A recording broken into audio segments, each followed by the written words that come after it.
Today I'm interviewing Norman and Val Smeddles of Petticoat and Vine and Champagne fame.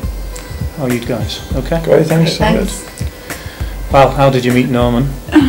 Well, I used to be in a dance troupe when I was a kid, a musical dance troupe, and there's this girl called Margaret Garrigan, and she was in a band after we'd been in the dance troupe and everything. And I actually saw the band in Lord Street on the bandstand playing, and I thought to myself, well, I'd love to be a singer in a group like that. And then one day I got this girl come to the door. It was Margaret, and she said, would you like to join a group? And it was the very same group, and Norman was in the group, and I joined them, and that was it. We've been together ever since.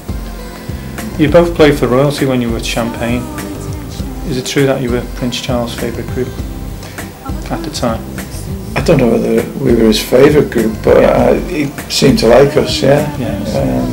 Yeah, we met him and everything, so. Where was that? Was the gig where you played? We were working with Shelley Bassey. We were doing a tour with her, and I think she was a favourite of his.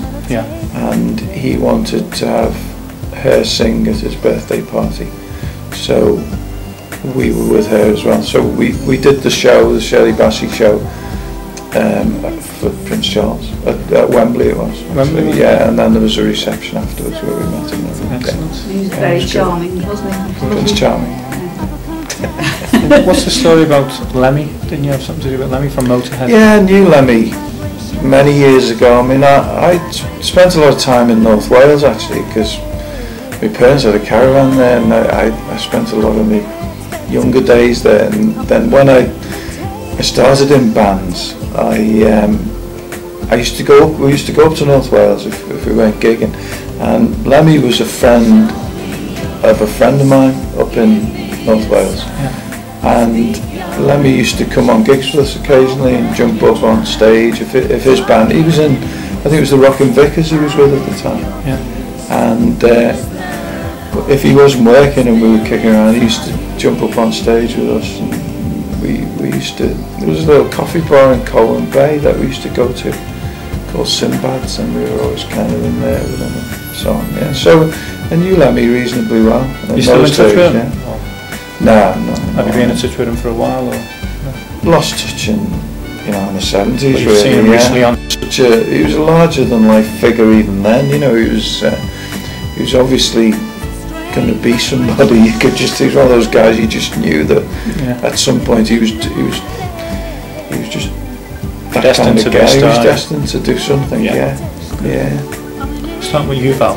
What would you say was the highlight of your career so far? I suppose it would be singing He Ain't Heavy, He's My Brother, Prince Charles, whose birthday party, which was really good. Yeah. I enjoyed that. Good. What about you, Norman? It's hard to say really. I would guess Song for Europe at the Albert Hall. That was a pretty big gig, you know, so a bit nerve-wracking, but I suppose that was probably the biggest gig we did. Yeah. So that was a song that you wrote for Eurovision, was it?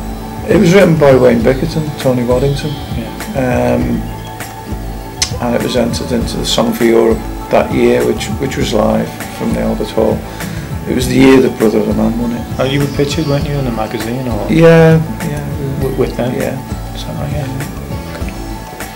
Okay, I believe that you've started gigging again as Champagne. We have, yeah. Is that as a band, Champagne, or is it a duo? No, it's a duo. Yeah. We've gone back again to being a duo. We've been a duo on a few occasions over the years, you know, in between different band lineups. It was very easy for Val and I to work as a duo because we can rehearse together all the time and so on. So it's quite easy for us to put a show together and work as a duo. You're working through an agent, or? Yeah, mainly through an agent, yeah. Who would you say was your biggest influence musically? For me, the Beatles, definitely. Yeah. I just grew up on the Beatles, absolutely love them. Used to learn every harmony like the old days in my bedroom. Get some girls in with me and we'd all be singing along, you know. But definitely the Beatles, and then Tamla. Tamla Motown? Yeah. How about you, Noel? I think the 60s in general, but the band that really kind of set me off to do what I wanted was the Mamas and Papas, because I mean I liked the Beatles, and I was really into Dylan and the Byrds and that kind of thing. But when I heard California Dreaming, that just really blew me away. It's still my favourite song, and I just thought, I want to get that sound. And that's really when I decided I wanted girls in the band. Yeah. To try and achieve that kind of sound. And that's what's really shaped all the bands that I've been in. The original band, Petticoat and Vine, was basically an attempt at a Mamas and Papas lineup. It was two guys, two girls.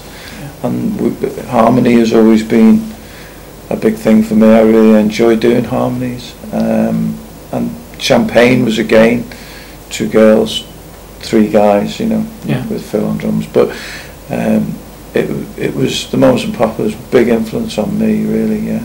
You've also wrote a lot of material yourself, haven't you? Yeah. A lot of songs over the years. A lot of songs. Yeah. Have you got any songs available for people to buy at the moment? Yeah, there's a couple of our songs available, and there's going to be a few more. You can go onto iTunes. We've got a Christmas song called Lonely at Christmas. That's available on iTunes and Amazon and a few of the other digital sites. And we've also got a new song called Guardian Angel, yeah, which is available again on Amazon and iTunes. And I believe you got a few videos on YouTube, is that correct? Yeah, if you go on, search for Petticoat and Vine, yeah, and Valerie Movie, which is Val's stage name, yeah, always has been a stage name. And there's a few videos, yeah, of a few tracks, yeah, on YouTube, yeah. Okay, thanks very much for letting me interview you today. Oh, you're pleasure, Tony. Thank you. Bye.